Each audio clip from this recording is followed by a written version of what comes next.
News, ಇದು ನಿಮ್ಮ ಧ್ವನಿ. ನಮಸ್ಕಾರ. ಎಸ್ ನ್ಯೂಸ್ಗೆ ಸ್ವಾಗತ. ನಾನು ಎಸ್ ದೇವೇಂದ್ರಗೌಡ. ಇಂದಿನ ಮುಖ್ಯಾಂಶಗಳು. ತಾಲೂಕಾಡಳಿತದಿಂದ ಮಹಾಯೋಗಿ ವೇಮನರವರ ಜಯಂತಿ ಆಚರಣೆ. ಬಸವಣ್ಣನವರು ಕರ್ನಾಟಕದ ಸಾಂಸ್ಕೃತಿಕ ನಾಯಕ ಎಂದು ಘೋಷಿಸಿದ ಸರ್ಕಾರಕ್ಕೆ ಬಸವ ಕೇಂದ್ರದಿಂದ ಅಭಿನಂದನೆ ಸಲ್ಲಿಕೆ. ರೈಲ್ವೆ ಕಾಮಗಾರಿ ವೀಕ್ಷಣೆ. ತಿಂಗಳಾಂತ್ಯದಲ್ಲಿ ಪ್ರಾದೇಶಿಕ ಅಧಿಕಾರಿಗಳಿಂದ ದಿನಾಂಕ ನಿಗದಿ. ಸಂಸದ ಸಂಗಣ್ಣ ಕರಡಿ. ನಗರದ ಮುಖ್ಯ ರಸ್ತೆಯ ಅನಧಿಕೃತ ಡಬ್ಬಿಗಳನ್ನು ತೆರವುಗೊಳಿಸಲು ಅಧಿಕಾರಿಗಳಿಗೆ ಸಂಸದರ ಸೂಚನೆ. ಜವಳಗೆರೆ ಶಾದಿ ಮಹಲ್ ಕಾಮಗಾರಿ ಕಳಪೆ ಹಣ ದುರುಪಯೋಗ. ಮಿಯಾ ಸಾಬ್. ವಾರ್ತೆಗಳ ವಿವರ. ಇಂದು ನಗರದ ತಹಸೀಲ್ದಾರ್ ಕಾರ್ಯಾಲಯದಲ್ಲಿ ಹಾಗೂ ನಗರದ ಕುಷ್ಟಗಿ ರಸ್ತೆಯಲ್ಲಿರುವ ರೆಡ್ಡಿ ಪತ್ತಿನ ಸೌಹಾರ್ದ ಬ್ಯಾಂಕಿನಲ್ಲಿ ಮಹಾಯೋಗಿ ದಾರ್ಶನಿಕ ಶ್ರೀ ವೇಮನ ಅವರ 612ನೇ ಜಯಂತಿಯನ್ನು ಆಚರಿಸಲಾಯಿತು. ಕಾರ್ಯಕ್ರಮದಲ್ಲಿ ಭಾಗವಹಿಸಿದ್ದ ಮಾಜಿ ಸಚಿವರಾದ ವೆಂಕಟರಾವ್ ನಾಡಗೌಡ, ಕೆ ಕರಿಯಪ್ಪ, ಬಾಬುಗೌಡ ಬಾದರ್ಲಿ, ಶಿವನಗೌಡ ಗೊರೆಬಾಳ್, ದಂಡಾಧಿಕಾರಿಗಳಾದ ಅರುಣ್ಕುಮಾರ್ ದೇಸಾಯಿ ಅವರು ತಾಲೂಕಿನ ಸಮಸ್ತ ಜನತೆಗೆ ಮಹಾಯೋಗಿ ವೇಮನರವರ ಜಯಂತಿಯ ಶುಭಾಶಯಗಳನ್ನು ಕೋರಿ ದಾರ್ಶನಿಕರ ಜಯಂತಿಗಳು ಕೇವಲ ಆಚರಣೆಗೆ ಸೀಮಿತವಾಗದೆ ಅವರ ತತ್ವ ಮತ್ತು ಸಿದ್ಧಾಂತಗಳನ್ನು ನಮ್ಮ ಜೀವನದಲ್ಲಿ ಅಳವಡಿಸಿಕೊಳ್ಳಬೇಕೆಂದು ಕರೆ ಕೊಟ್ಟರು. ನಂತರ ರೆಡ್ಡಿ ಪತ್ತಿನ ಸೌಹಾರ್ದ ಬ್ಯಾಂಕ್ನಿಂದ ಜರುಗಿದ ಕಾರ್ಯಕ್ರಮದಲ್ಲಿ MBBS ಅಭ್ಯಾಸ ಮಾಡುತ್ತಿರುವ ಪ್ರಿಯಾಂಕ ರೆಡ್ಡಿ ಅವರಿಗೆ ರೆಡ್ಡಿ ಸಂಕ್ಷೇಮ ಸಂಘದಿಂದ 1 ಲಕ್ಷ ಹಣದ ನೆರವು ನೀಡಲಾಯಿತು. ಈ ಸಂದರ್ಭದಲ್ಲಿ ರೆಡ್ಡಿ ಸಂಘದ ಮುಖಂಡರಾದ ಸರ್ವತೋಮ ರೆಡ್ಡಿ, ಗಿರೀಶ್ ರೆಡ್ಡಿ, ವೆಂಕಟರೆಡ್ಡಿ, ನಿರ್ಪಾದಪ್ಪ ಜೋಳದರಾಶಿ, GSRK ರೆಡ್ಡಿ ವಕೀಲರು, ನಿರ್ಪಾದಪ್ಪ ಗುಡಿಯಾಳ ವಕೀಲರು, ಬಸವರಾಜ್ ಸಾಹುಕಾರ, ತಿಮ್ಮಣ್ಣ ಸಾಹುಕಾರ, ಶ್ರೀನಿವಾಸ ರೆಡ್ಡಿ ಹಾಗೂ ರೆಡ್ಡಿ ಪತ್ತಿನ ಸೌಹಾರ್ದ ಬ್ಯಾಂಕ್ನ ಅಧ್ಯಕ್ಷರು, ಪದಾಧಿಕಾರಿಗಳು ಹಾಗೂ ಸಿಬ್ಬಂದಿ ವರ್ಗದವರು, ವಿವಿಧ ಪಕ್ಷದ ಮುಖಂಡರು ಉಪಸ್ಥಿತರಿದ್ದರು. ದಾರ್ಶನಿಕರ ಜಯಂತಿ ಅಂಗವಾಗಿ ಇವತ್ತಿನ ದಿವಸ ವೇಮನ ಜಯಂತಿಯ ಆಚರಣೆಯಲ್ಲಿ ಚೆನ್ನೂರು ತಾಲೂಕಿನ ಜನತೆಗೆ ಶುಭಾಶಯಗಳನ್ನು ಕೋರುತ್ತಾರೆ. ಅದೇ ರೀತಿ ಕೂಡ ಎಲ್ಲ ದಾರ್ಶನಿಕರ ಜಯಂತಿಗಳನ್ನು ಯಾಕೆ ಆಚರಣೆ ಮಾಡ್ತಾ ಇದ್ದೀವಿ ಎಂಬುದನ್ನು ಅರ್ಥಮಾಡಿಕೊಂಡು ಅವರು ಹಾಕಿಕೊಟ್ಟಂಥ ಅನೇಕ ಕಾರ್ಯಕ್ರಮಗಳನ್ನು ನಾವು ಅಳವಡಿಸಿಕೊಂಡು ಈ ನಾಡಿನ ಶಾಂತಿ ನೆಮ್ಮದಿಯನ್ನು ಕಾಪಾಡುವಂಥ ಕೆಲಸ ಆಗಿನ ಕಾಲದಲ್ಲಿ ವೇಮನ ಅವರು ಮಾಡಿದ್ದಾರೆ. ವೇಮರೆಡ್ಡಿ ಮಲ್ಲಮ್ಮವರು, ಕನಕದಾಸರು ಇರ್ಬೋದು, ಅಂಬೇಡ್ಕರ್ ಇರ್ಬೋದು. ಅದೇ ರೀತಿ ಕೂಡ ಒಬ್ಬರೇ ನಾವು ಜಯಂತಿಗೆ ಸೀಮಿತವಾಗಲಾರ್ದೇ ಅವರ ಆದರ್ಶಗಳನ್ನು ಅಳವಡಿಸಿಕೊಂಡ್ರೆ ಒಳ್ಳೆಯದಂತ ನನ್ನ ಅನಿಸಿಕೆ. ಅದೇ ರೀತಿ ಕೂಡ ಇವತ್ತಿನ ದಿವಸ ಚೆನ್ನೂರು ತಾಲೂಕಿನ ಆಡಳಿತದ ದಂಡಾಧಿಕಾರಿಗಳ ತಹಸೀಲ್ದಾರ್ ಅವರ ನೇತೃತ್ವದಲ್ಲಿ ಈ ಕಾರ್ಯಕ್ರಮಕ್ಕೆ ಎಲ್ಲರಿಗೂ ಶುಭಾಶಯವನ್ನು ಕೋರ್ತಾ ಮತ್ತು ಚೆನ್ನೂರು ತಾಲೂಕಿನ ಜನತೆಗೆ ಕೂಡ ಶುಭಾಶಯ. 12ನೇ ಶತಮಾನದಲ್ಲಿ ಅನುಭವ ಮಂಟಪದ ಮೂಲಕ ಜಗತ್ತಿಗೆ ಸಮಾನತೆ ಕಲ್ಪನೆ ನೀಡಿದ ಬಸವಣ್ಣನವರನ್ನು ಕರ್ನಾಟಕ ರಾಜ್ಯದ ಸಾಂಸ್ಕೃತಿಕ ನಾಯಕರೆಂದು ಘೋಷಿಸಿದ ಕರ್ನಾಟಕ ಸರ್ಕಾರಕ್ಕೆ, ಮಾನ್ಯ ಮುಖ್ಯಮಂತ್ರಿ ಸಿದ್ದರಾಮಯ್ಯವರಿಗೂ ಹಾಗೂ ಎಲ್ಲ ಸಚಿವರಿಗೆ, ಶಾಸಕರಿಗೆ, ಬಸವ ಕೇಂದ್ರದ ಎಲ್ಲ ಸದಸ್ಯರ ಪರವಾಗಿ ಅಭಿನಂದನೆಗಳು ಸಲ್ಲಿಸುತ್ತೇವೆ. ಮುಂದೆ ರಾಷ್ಟ್ರದ ಸಾಂಸ್ಕೃತಿಕ ನಾಯಕ ಎಂದು ಕೇಂದ್ರ ಸರ್ಕಾರ ಘೋಷಿಸಿದಲ್ಲಿ ಅದಕ್ಕೂ ನಾವು ಮೋದಿಯವರಿಗೆ ಆದಿಯಾಗಿ ಎಲ್ಲ ಸಂಸದರಿಗೂ ಅಭಿನಂದನೆ ಸಲ್ಲಿಸುತ್ತೇವೆ ಎಂದು ಬಸವ ಕೇಂದ್ರದ ರುದ್ರಪ್ಪ ಕುರುಕುಂದಿ ಅವರು ಹೇಳಿದರು. ಕರ್ನಾಟಕ ಸರ್ಕಾರ ಬಸವಣ್ಣನವರನ್ನು ಕರ್ನಾಟಕದ ಸಾಂಸ್ಕೃತಿಕ ನಾಯಕ ಎಂದು ಘೋಷಿಸಿದ ಹಿನ್ನೆಲೆಯಲ್ಲಿ ಸರ್ಕಾರಕ್ಕೆ ಅಭಿನಂದನೆ ಸಲ್ಲಿಸಲು ಕರೆದ ಸುದ್ದಿಗೋಷ್ಠಿಯಲ್ಲಿ ಮಾತನಾಡಿದ ಅವರು, 12ನೇ ಶತಮಾನದ ಬೆಳಕು ಬಸವಣ್ಣನವರು ಹಾಕಿಕೊಟ್ಟಂತಹ ಮಾರ್ಗ, ಅದರ ಕುರಿತು ಸರಿಯಾದ ಪ್ರಚಾರ ಸಿಗದಿದ್ದ ಸಂದರ್ಭದಲ್ಲಿ ಸರ್ಕಾರ ಬಸವಣ್ಣನವರನ್ನು ಸಾಂಸ್ಕೃತಿಕ ನಾಯಕ ಎಂದು ಘೋಷಿಸಿದ್ದು ನಮ್ಮೆಲ್ಲ ಬಸವಾದಿ ಶರಣರಿಗೆ ಸಂತೋಷವನ್ನುಂಟು ಮಾಡಿದೆ ಎಂದರು. ಶೋಷಣೆ, ಭ್ರಷ್ಟಾಚಾರ, ಮೋಸ ಮಾಡುವುದೇ ಜೀವನವಾಗಿರುವ ಈ ಸಂದರ್ಭದಲ್ಲಿ ಕಾಯಕ ದಾಸೋಹ ಕಲ್ಪನೆಯನ್ನು ಸಾರಿದ ಮನುಷ್ಯ ಭೂಮಿಯ ಮೇಲೆ ಹೇಗೆ ಬದುಕಬೇಕೆಂದು ಜಗಕ್ಕೆ ಸಾರಿದ ಬಸವಣ್ಣನವರನ್ನು ಸರ್ಕಾರ ಸಾಂಸ್ಕೃತಿಕ ನಾಯಕ ಎಂದು ಘೋಷಿಸಿದೆ. ಇದನ್ನು ಎಂದೂ ಸರ್ಕಾರ ಮಾಡಬೇಕಾಗಿತ್ತು. ಇಂದಾದರೂ ಸಾರಿದ CM ಸಿದ್ದರಾಮಯ್ಯ ಹಾಗೂ ಮಂತ್ರಿಮಂಡಲಕ್ಕೆ ಕೃತಜ್ಞತೆಗಳನ್ನು ಸಲ್ಲಿಸುತ್ತೇವೆ. ಬಸವಾದಿ ಶರಣರಿಗೆ ಅತೀವ ಸಂತಸದ ಸಂದರ್ಭ ಇದಾಗಿದೆ ಎಂದು ವೀರಭದ್ರಗೌಡ ಅಮರಾಪುರ್ ಹೇಳಿದರು. ಸುದ್ದಿಗೋಷ್ಠಿಯ ನಂತರ ಬಸವ ಸರ್ಕಲ್ನಲ್ಲಿರುವ ಬಸವಣ್ಣನವರ ಪ್ರತಿಮೆಗೆ ಮಾಲಾರ್ಪಣೆ ಮಾಡಿ ಸರ್ಕಾರದ ನಿಲುವಿಗೆ ಅಭಿನಂದನೆ ಸಲ್ಲಿಸಲಾಯಿತು. ಈ ಸಂದರ್ಭದಲ್ಲಿ ಅಧ್ಯಕ್ಷರಾದ ಕರೇಗೌಡ ಕುರ್ಕುಂದ, ಶರಣಪ್ಪ ತೆಂಗಿನಕಾಯಿ, ವೀರೇಶ್ ದಿದ್ದಿಗಿ, ವಿಜಯ್ ಕುಮಾರ್, ವೀರನಗೌಡ ಬಸಾಪುರ್, ಶ್ಯಾಮ್ ಸುಂದರ್ ಕೀರ್ತಿ, ಪಂಪಣ್ಣ, ಸಿದ್ದರಾಮಪ್ಪ ಮಾರ್ಸಿರ್ವಾರ್, ಗುಂಡಪ್ಪ ಬಳಿಗಾರ್, ಹನುಮಂತಪ್ಪ ಅಮರಾಪುರ್, ಹನುಮನಗೌಡ ಕಾಸರ್ಕಿ, HG ಅಂಪಣ್ಣ ಸೇರಿದಂತೆ ಅನೇಕರು ಬಸವ ಕೇಂದ್ರದ ಸದಸ್ಯರು ಉಪಸ್ಥಿತರಿದ್ದರು.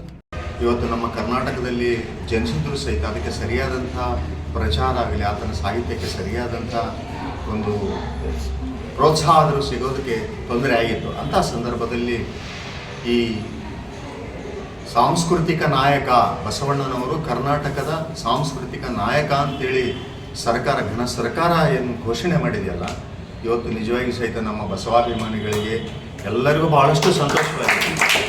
ಬಸವಾದಿ ಶರಣರ ವಚನಗಳಲ್ಲಿ ಆಶಯಗಳೇನದಿವ ಅವು ಕೂಡ ಜನಮನಕ್ಕೆ ಮುಟ್ಟಿಸಿ ನಮ್ಮನ್ನು ಮನುಷ್ಯತ್ವದ ಕಡೆಗೆ ಯಾವ ರೀತಿ ಬದುಕಬೇಕೆಂಬ ವಿಚಾರಗಳನ್ನು ಕೊಡ್ತಕ್ಕಂಥದ್ದೈತೆ. ಇವತ್ತೆಲ್ಲ ಶೋಷಣೀಯ ಸಮಾಜದಲ್ಲಿ ಇದು ಒಂದು ಉತ್ತರ ಕೊಡ್ತಕ್ಕಂಥ ಯಾವುದೇ ಒಂದು ಧರ್ಮ ಇದ್ದರೆ ವಚನಗಳು ಮಾತ್ರ ನಮ್ಮನ್ನು ಪರಿಪೂರ್ಣದೆಡೆಗೆ ಕರ್ಕೊಂಡು ಹೋಗ್ತಕ್ಕಂಥದ್ದು ಸಾಧ್ಯತೆ ಐತಿ. ಯಾಕಂದ್ರೆ ಸತ್ಯದ ಮೌಲ್ಯಗಳು, ಸತ್ಯದ ಮೈಲುಗಲ್ಲುಗಳು, ಸತ್ಯದ ಜ್ಯೋತಿಗಳು, ಆ ಜ್ಯೋತಿಗಳನ್ನು ಇಡೀ ಸಮುದಾಯ ಗೌರವಿಸಿ ಅದನ್ನು ಉಳಿಸಿ ಬೆಳೆಸ್ತಕ್ಕಂಥದ್ದು ನಮ್ಮೆಲ್ಲರ ಅವಶ್ಯಕತೆ ಐತೆ ಅಂತ ಹೇಳ್ತಾ ಈ ಸಂದರ್ಭದಲ್ಲಿ ಜನವರಿ 31ರಂದು ರೈಲ್ವೆ ಇಲಾಖೆಯ ಪ್ರಾದೇಶಿಕ ಅಧಿಕಾರಿಗಳು ಪರಿಶೀಲನೆ ನಡೆಸಿ ಅವರು ನೀಡುವ ವರದಿ ಆಧಾರದ ಮೇಲೆ ಸಿಂಧನೂರಿಗೆ ರೈಲು ಸಂಚಾರ ಯಾವಾಗ ಆರಂಭಿಸಲಾಗುವುದು ಎಂದು ತಿಳಿಸುತ್ತೇವೆ ಎಂದು ಕೊಪ್ಪಳ ಸಂಸದರಾದ ಸಂಗಣ್ಣ ಕರಡಿಯವರು ಹೇಳಿದರು. ನಗರದಲ್ಲಿ ನಿರ್ಮಾಣವಾಗುತ್ತಿರುವ ರೈಲ್ವೆ ಕಾಮಗಾರಿಗಳ ವೀಕ್ಷಣೆಗೆ ಆಗಮಿಸಿದ ಕೊಪ್ಪಳ ಸಂಸದರಾದ ಸಂಗಣ್ಣ ಕರಡಿಯವರು ಅಧಿಕಾರಿಗಳ ಜೊತೆ ಸ್ಥಳ ವೀಕ್ಷಣೆ ಮಾಡಿದರು. ರೈಲ್ವೆ ಬೋರ್ಡಿನ ಕೇಂದ್ರದ ಅಧಿಕಾರಿಗಳ ತಂಡ ಜನವರಿ 31ರಂದು ಕಾಮಗಾರಿ ನಡೆಯುವ ಸ್ಥಳಕ್ಕೆ ಬಂದು ರೈಲ್ವೆ ಓಡಿಸಲು ಸುರಕ್ಷತೆಯ ಬಗ್ಗೆ ತಪಾಸಣೆ ನಡೆಸಿ ಸುರಕ್ಷತೆ ಬಗ್ಗೆ ಅವರಿಗೆ ಮನದಟ್ಟಾಗಿ ಸುರಕ್ಷತೆಯ ಬಗ್ಗೆ ಕೇಂದ್ರ ರೈಲ್ವೆಯ ಸಚಿವರಿಗೆ ಮಾಹಿತಿ ನೀಡುವರು. ರೈಲ್ವೆ ಹಳಿ ಸುರಕ್ಷತೆಯ ಬಗ್ಗೆ ಅಧಿಕಾರಿಗಳ ತಂಡ ನೀಡಿದ ವರದಿ ಮೇರೆಗೆ ರೈಲ್ವೆ ಓಡಿಸಲಾಗುತ್ತದೆ. ರೈಲ್ವೆ ಆರಂಭ ಮಾಡುವ ಕಾರ್ಯಕ್ರಮಕ್ಕೆ ಕೇಂದ್ರ ರೈಲ್ವೆ ಸಚಿವರನ್ನು ಕರೆದುಕೊಂಡು ಬರುವುದಾಗಿ ಕೇಂದ್ರ ಸಚಿವರಾದ ಪ್ರಹ್ಲಾದ್ ಜೋಶಿ ತಿಳಿಸಿದ್ದು, ಹುಬ್ಬಳ್ಳಿ ಬಿಟ್ಟರೆ ನಂತರ ಸಿಂಧನೂರು ರೈಲ್ವೆ ಸ್ಟೇಷನ್ ಜಂಕ್ಷನ್ ಆಗಲು ಸೂಕ್ತ ಸ್ಥಳವಾಗಿದ್ದು ಜಂಕ್ಷನ್ ಮಾಡುವಂತೆ ಕೇಂದ್ರ ರೈಲ್ವೆ ಸಚಿವರಿಗೆ ಪ್ರಸ್ತಾವನೆ ಸಲ್ಲಿಸಲಾಗಿದೆ ಎಂದರು. ಈಗಿರುವ ರೈಲ್ವೆಯ ಹಳಿ ಜೊತೆಗೆ ಇನ್ನೊಂದು ಹೆಚ್ಚುವರಿ ಹಳಿ ಹಾಕುವಂತೆ ರೈಲ್ವೆ ಸಚಿವರಲ್ಲಿ ಮನವಿ ಮಾಡಿಕೊಳ್ಳಲಾಗಿದೆ. ಗಂಗಾವತಿಯಿಂದ ಅಯೋಧ್ಯೆಗೆ ರೈಲ್ವೆ ಆರಂಭ ಮಾಡುವಂತೆ ಗಂಗಾವತಿಯ ಜನರು ಮನವಿ ಮಾಡಿಕೊಂಡಿದ್ದು, ಗಂಗಾವತಿಯ ಬದಲು ಸಿಂಧನೂರಿನಿಂದ ಅಯೋಧ್ಯೆಗೆ ರೈಲ್ವೆ ಆರಂಭ ಮಾಡುವುದು ಸೂಕ್ತ ಸ್ಥಳ ಎನ್ನಲಾಗಿದೆ. ಇದರ ಬಗ್ಗೆ ಕೇಂದ್ರ ರೈಲ್ವೆಯ ಬೋರ್ಡ್ ಹಾಗೂ ಸಚಿವರ ಜೊತೆ ಚರ್ಚೆ ಮಾಡುವುದಾಗಿ ಸಂಸದ ಸಂಗಣ್ಣ ಕರಡಿ ತಿಳಿಸಿದರು. ಈ ಸಂದರ್ಭದಲ್ಲಿ ಬಿಜೆಪಿ ಮುಖಂಡರಾದ ಕೆ ಕರಿಯಪ್ಪ, ಎಂ ದೊಡ್ಡಬಸವರಾಜ್, ಅಮರೇಗೌಡ ವಿರುಪಾಪುರ್, ನಿರುಪಾದಪ್ಪ ಜೋಳದರಾಶಿ, ಹನುಮೇಶ್ ಶಾಲ್ಗುಂದ, ಸಿದ್ದರಾಮೇಶ್ ಮನ್ನಾಪುರ್, ಮಲ್ಲಿಕಾರ್ಜುನ್ ಜೀನೂರ್, ರವಿ ರಾಠೋಡ್ ಸೇರಿದಂತೆ ಅನೇಕರಿದ್ದರು.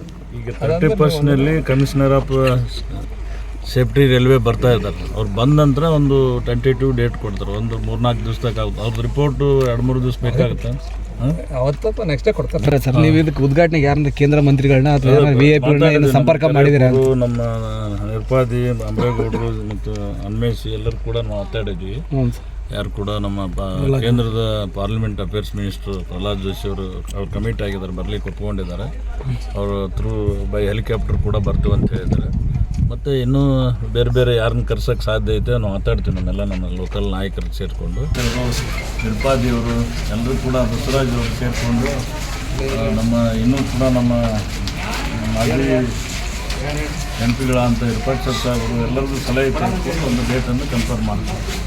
ಮತ್ತು ಇನ್ನೊಂದು ಅವ್ರಿಗೆ ಏನು ಹೇಳಿದ್ರು ನಮ್ಮ ಇಂಜಿನಿಯರ್ಗೆ ಅಂದರೆ, ಈಗ ನಮಗೆ ಇವತ್ತು ಅಯೋಧ್ಯ ಮತ್ತು ಇವತ್ತು ಗಂಗಾವತಿ ಟ್ರೈನ್ ಬಿಡಬೇಕಂತೇಳಿ ಎಲ್ಲ ಕಡೆ ಡಿಮ್ಯಾಂಡ್ ಇದೆ. ಅಲ್ಲಿ ನಾವು ಟ್ರೈನ್ ಬಿಡಲಿಕ್ಕೆ ಇವತ್ತು ನಮ್ಮ ಮಂತ್ರಿಗಳು ರೆಡಿ ಇದ್ದರೂ ಕೂಡ ಅಲ್ಲಿ ಇನ್ಫ್ರಾಸ್ಟ್ರಕ್ಚರ್ ಇಲ್ಲ ಅಂತೇಳಿ ನಮ್ಮ ಇಂಜಿನಿಯರ್ಸು ರಿಪೋರ್ಟ್ ಕೊಟ್ಟಿದ್ದಾರೆ. ಅದೇ ಥರ ಸಿನ್ನೂರಿನಲ್ಲಿ ಇದು ನಮ್ಮ ಇನ್ಫ್ರಾಸ್ಟ್ರಕ್ಚರ್ ಕ್ರಿಯೇಟ್ ಮಾಡ್ಬೋದು ಅಂತ ಕೂಡ ಅವ್ರಿಗೆ ಅಡ್ವೈಸ್ ಮಾಡಿದ್ವಿ.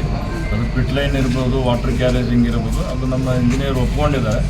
ಅದಕ್ಕೆ ನಮ್ಮ ಪ್ರಪೋಸಲ್ ಮೂವ್ ಮಾಡಂತ ಹೇಳಿದ್ರೆ ಅದನ್ನು ಕೂಡ ಮಾಡ್ತೀವಿ. ಇದರ ಅರ್ಥ ಏನಂದರೆ ಗಂಗಾವತಿಗೆ ಆ ಟ್ರೈನ್ ಬಂದರೆ ಅದನ್ನ ಎಕ್ಸ್ಟೆನ್ಷನ್ ಟು ಸಿನ್ನೂರಿಗೆ ಮಾಡ್ತಕ್ಕಂಥ ಹಿನ್ನೆಲೆಯಲ್ಲಿ ಕೂಡ ನಮ್ಮ ಅಧಿಕಾರಿಗಳಿಗೆ ಸೂಚನೆ ಕೊಟ್ಟಿದ್ದೀವಿ. ನಗರದ ನ್ಯಾಯಾಲಯದ ಅಕ್ಕಪಕ್ಕದಲ್ಲಿರುವ ಡಬ್ಬಾ ಅಂಗಡಿಗಳನ್ನು ತೆರವು ಮಾಡಿದಂತೆ ನಗರದ ಗಂಗಾವತಿ, ರಾಯಚೂರು, ಕುಷ್ಟಗಿ, ಮಸ್ಕಿ ರಾಷ್ಟ್ರೀಯ ಹೆದ್ದಾರಿಯ ಅಕ್ಕಪಕ್ಕದ ಸರ್ಕಾರಿ ಜಾಗದಲ್ಲಿ ಅನಧಿಕೃತ ಡಬ್ಬಾ ಅಂಗಡಿಗಳನ್ನು ತೆರವು ಮಾಡಲು ಪೌರಾಯುಕ್ತ ಮಂಜುನಾಥ್ ಕುಂಡೂರವರಿಗೆ ಸಂಸದರಾದ ಕರಡಿ ಸಂಗಣ್ಣವರು ಸೂಚನೆ ನೀಡಿದರು. ಸರ್ಕಾರಿ ಜಾಗದಲ್ಲಿ ಅನಧಿಕೃತ ಡಬ್ಬಿಗಳನ್ನು ಹಾಕಿಕೊಂಡು ಬಾಡಿಗೆ ನೀಡಲಾಗುತ್ತಿದೆ. ಸರ್ಕಾರಿ ಜಾಗ ಅತಿಕ್ರಮಣ ಮಾಡಿಕೊಂಡ ಕಾರಣ ಸಾರ್ವಜನಿಕರ ಸಂಚಾರಕ್ಕೆ ಅಡೆತಡೆಯಾಗಿದೆ. ಕೂಡಲೇ ಅನಧಿಕೃತ ಅಂಗಡಿಗಳನ್ನು ತೆರವು ಮಾಡುವಂತೆ ಸಾರ್ವಜನಿಕರು ಒತ್ತಾಯ ಮಾಡುತ್ತಿದ್ದಾರೆ. ಇದರ ಬಗ್ಗೆ ಕ್ರಮ ಕೈಗೊಳ್ಳುವಂತೆ ದೂರವಾಣಿ ಮೂಲಕ ಜಿಲ್ಲಾಧಿಕಾರಿ ಜೊತೆ ಮಾತನಾಡಿದ ಸಂಸದರು ಸ್ಥಳದಲ್ಲಿದ್ದ ನಗರಸಭೆಯ ಪೌರಾಯುಕ್ತ ಮಂಜುನಾಥ್ ಗುಂಡೂರಿಗೆ ಸೂಚನೆ ನೀಡಿದರು. ಈ ಕುರಿತು ಜಿಲ್ಲಾಧಿಕಾರಿಗಳಿಗೆ ಪತ್ರ ಬರೆದು ಅವರು ಆದೇಶ ನೀಡಿದರೆ ಅಂಗಡಿಗಳ ತೆರವು ಮಾಡಲಾಗುವುದು ಎಂದು ಪೌರಾಯುಕ್ತರು ಹೇಳಿದರು. ನಗರದ ಸೇತುವೆ ನಿರ್ಮಾಣ ಕಾಮಗಾರಿ ತ್ವರಿತವಾಗಿ ಮುಗಿಸಬೇಕು. ರಸ್ತೆಗೆ ಅಡ್ಡ ಬರುವ ಅಂಗಡಿ ಡಬ್ಬಿಗಳನ್ನು ತೆಗೆದು ಗುಣಮಟ್ಟದ ಕೆಲಸ ಮಾಡುವಂತೆ ಸ್ಥಳದಲ್ಲಿದ್ದ ಇಂಜಿನಿಯರಿಗೆ ಸಂಸದರು ಹೇಳಿದರು. ಈ ಸಂದರ್ಭದಲ್ಲಿ ತಹಸೀಲ್ದಾರ್ ಅರುಣ್ ಕುಮಾರ್ ದೇಸಾಯಿ, ಬಿಜೆಪಿ ಮುಖಂಡರಾದ ಕೆ ಕರಿಯಪ್ಪ, ಅಮರೇಗೌಡ ವಿರುಪಾಪುರ್, ಎಂ ದೊಡ್ಡಬಸವರಾಜ್, ನಿರ್ಪಾದ್ಯಪ್ಪ ವಕೀಲರು, ಜೋಳದರಾಶಿ, ಹನುಮೇಶ್ ಸಾಲ್ಗುಂದ, ಯಂಕೋಬ್ ನಾಯಕ್ ಸೇರಿದಂತೆ ಇತರರು ಇದ್ದರು.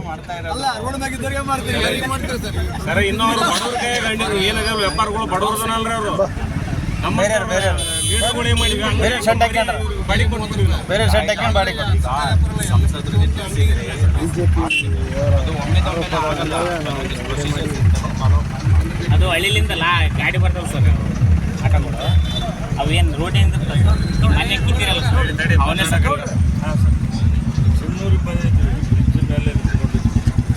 ಪಬ್ಲಿಕ್ ಎಲ್ಲ ಏನಂದ್ರೆ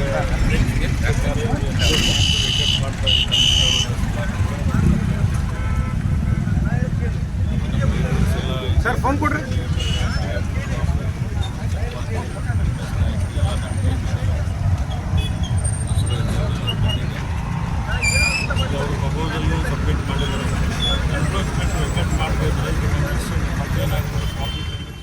ಸರ್ ಈಗ ಸರ್ ನ್ಯಾಯಾಲಯದ ಅಕ್ಕಪಕ್ಕದಲ್ಲಿ ನ್ಯಾಯಾಧೀಶರ ಆದೇಶ ಮೇಲೆ ಕಮಿಷನರ್ ಸಾರ್ವಜನಿಕ ರಸ್ತೆಯನ್ನು ಅತಿಕ್ರಮಣ ಮಾಡ್ಕೊಳ್ಳೋದು ತೆರವುಗೊಳಿಸ್ತಾರೆ. ಗಂಗಾವತಿ, ರಾಯಚೂರು, ಮಸ್ಕಿ ರಸ್ತೆ ಕೂಡ ಸಾರ್ವಜನಿಕ ಅತಿಕ್ರಮಣ ಮಾಡ್ಕೊಂಡು ಬಾಡಿಗೆ ಕೊಡಕತ್ತಾರೆ.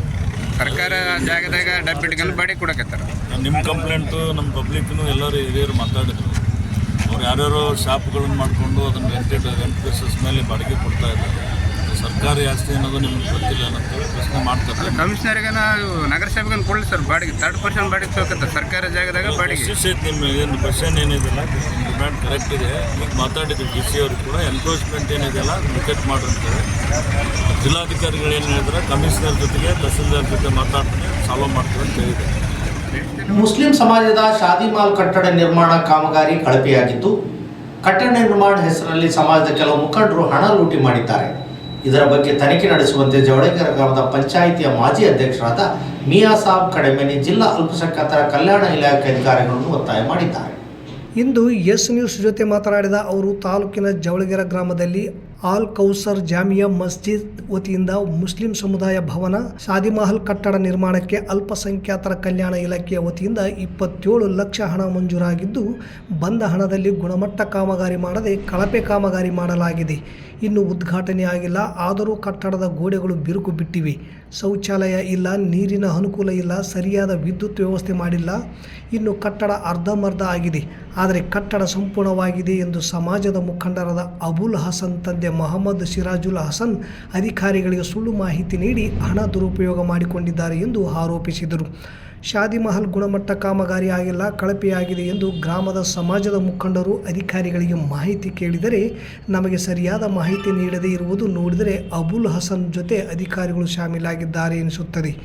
ಕಟ್ಟಡ ನಿರ್ಮಾಣಕ್ಕೆ ಮೊದಲು ಕಂತು 27 ಲಕ್ಷ ಬಂದಿದ್ದು, ಈಗ ಎರಡನೆಯ ಕಂತು 7 ಲಕ್ಷ ಬಂದಿದೆ. ಆದರೂ ಕಟ್ಟಡ ನಿರ್ಮಾಣ ಸಂಪೂರ್ಣವಾಗಿಲ್ಲ. ಮಳೆ ಬಂದರೆ ಕಟ್ಟಡ ಸೋರುತ್ತಿದೆ. ಸಮಾಜದ ಶಾದಿಮಹಲ್ ಕಟ್ಟಡ ನಿರ್ಮಾಣ ಕಾಮಗಾರಿ ಗುಣಮಟ್ಟ ಮಾಡಿ ಸಮಾಜದ ಮುಖಂಡರ ಒಳಗೊಂಡ ಸಮಿತಿ ರಚನೆ ಮಾಡುವಂತೆ ಕೇಳಿದರೆ ಅಬುಲ್ ಹಸನ್ ಅದನ್ನು ಕೇಳಲು ನೀವ್ಯಾರು ಎನ್ನುತ್ತಾರೆ. ಕಟ್ಟಡ ನಿರ್ಮಾಣ ಕಾಮಗಾರಿ ಕಳಪೆಯಾಗಿದೆ ಎಂದು ಅಧಿಕಾರಿಗಳಿಗೆ ದೂರು ನೀಡಿದರೆ ನಮ್ಮ ಮೇಲೆ ಬಳಗನೂರು ಪೊಲೀಸ್ ಠಾಣೆಗೆ ದೂರು ನೀಡಿ ಪೊಲೀಸರ ಮೂಲಕ ಬೆದರಿಸುವ ಕೆಲಸ ಅಬುಲ್ ಹಸನ್ ಮಾಡುತ್ತಾರೆ. ನಾವು ಯಾವುದೇ ತಪ್ಪು ಮಾಡಿಲ್ಲ, ಗುಣಮಟ್ಟ ಕೆಲಸ ಮಾಡಿ ಎಂದರೆ ಪೊಲೀಸ್ ಠಾಣೆಗೆ ದೂರು ನೀಡುತ್ತಾರೆ. ಪೊಲೀಸರು ಸಹ ಅವರ ತಂಟೆಗೆ ಹೋಗಬೇಡಿ ಎನ್ನುತ್ತಾರೆ. ಅಂದರೆ ನಾವೇನು ಅಬುಲ್ ಹಸನ್ ಅವರಂತೆ ಕಳಪೆ ಕೆಲಸ ಮಾಡಿ ಹಣ ತಿಂದು ಹಾಕಿಲ್ಲ. ಸಮಾಜದ ಶಾದಿಮಹಲ್ ಗುಣಮಟ್ಟದ ಕಟ್ಟಡ ನಿರ್ಮಾಣ ಮಾಡಿ ಎನ್ನುವುದು ತಪ್ಪೇ ಎಂದರು. ಕಟ್ಟಡ ನಿರ್ಮಾಣ ಗುಣಮಟ್ಟ ಆಗದೆ ಕಳಪೆಯಾಗಿದೆ. ಇದರ ಬಗ್ಗೆ ತನಿಖೆ ಮಾಡುವಂತೆ ಜಿಲ್ಲಾ ಅಲ್ಪಸಂಖ್ಯಾತರ ಕಲ್ಯಾಣ ಇಲಾಖೆಯ ಅಧಿಕಾರಿಗಳಿಗೆ ದೂರು ನೀಡಿದರೂ ಸಹ ಅಧಿಕಾರಿಗಳು ತನಿಖೆ ಮಾಡದೆ ಅಬುಲ್ ಹಸನ್ ಪರ ಮಾತನಾಡುವ ಮೂಲಕ ಅವರ ಜೊತೆ ಶಾಮೀಲಾಗಿದ್ದಾರೆ. ಶಾದಿಮಹಲ್ ಕಟ್ಟಡ ನಿರ್ಮಾಣ ಕಾಮಗಾರಿ ಕಳಪೆಯಾಗಿದ್ದು, ಇದರ ಬಗ್ಗೆ ತನಿಖೆ ಮಾಡಿ ಗುಣಮಟ್ಟದ ಕಟ್ಟಡ ನಿರ್ಮಿಸಬೇಕು. ಅಲ್ಲದೆ ಕಳಪೆ ಕಾಮಗಾರಿ ಮಾಡಿ ಸಮಾಜದ ಜನರಿಗೆ ಮೋಸ ಮಾಡುವ ಅಬುಲ್ ಹಸನ್ ಮೇಲೆ ಕಾನೂನಿನ ಪ್ರಕಾರ ಕ್ರಮ ಕೈಗೊಳ್ಳುವಂತೆ ಮಿಯಾ ಸಾಬ್ ಕಡೆಮನಿ, ದಾದಾ ಮಿಯಾ, ಅಬ್ದುಲ್ ಸಾಬ್ ಸವಾರ್, ಕಾಸಿಂ ಸಾಬ್, ರಾಜಿ ಸಾಬ್ ಸೇರಿದಂತೆ ಇನ್ನಿತರರು ಜಿಲ್ಲಾಧಿಕಾರಿಗಳನ್ನು ಒತ್ತಾಯ ಮಾಡಿದ್ದಾಗಿ ತಿಳಿಸಿದರು. ಸರ್, ನಮ್ಮ ಹೆಸರು ಮಿಯಾ ಸಾಬ್ ಕಡೆಮನೆ ಅಂತ, ಗ್ರಾಮ ಪಂಚಾಯತ್ ಮಾಜಿ ಅಧ್ಯಕ್ಷರು.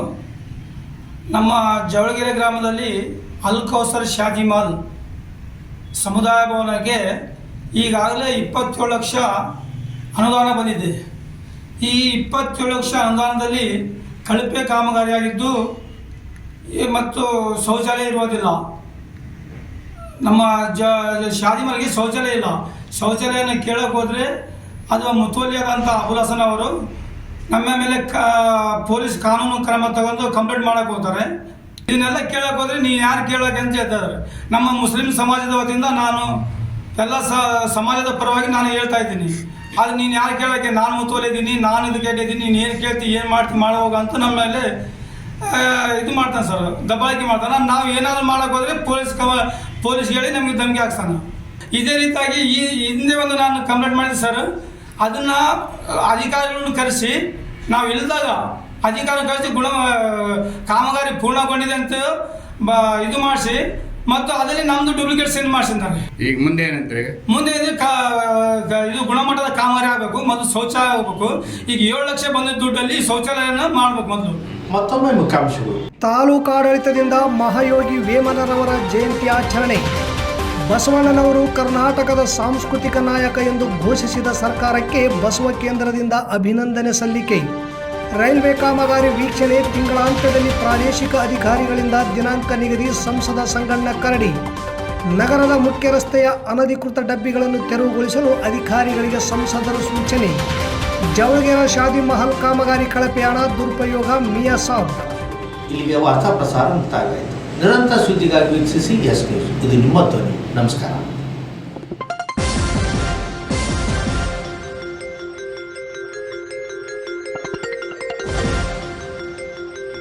ಎಸ್ ನ್ಯೂಸ್, ಇದು ನಿಮ್ಮ ಧ್ವನಿ.